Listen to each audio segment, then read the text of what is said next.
This is a guide to the stages of how we deal with inquiries here at Polar Technology. It starts with someone getting in touch, perhaps after finding us on the internet and submitting our inquiry form. The inquiries are received by a member of our commercial team, who discuss whether it's an opportunity that aligns with our business strategy.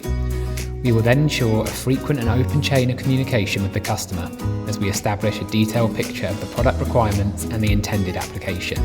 The next step is to involve our engineering team. They will put together a preliminary design and proposal and work with the customer on material selection, required geometry and number of segments. This will allow us to design and manufacture any tooling that is needed or go straight to producing an initial prototype. Our comprehensive manufacturing facilities include extensive filament winding capability, a specialist high-performance moulded department, and significant expertise in advanced precision fabrications. At Polar Technology, we manage a product from initial concept through to high-volume production with constant collaboration with the customer at each stage.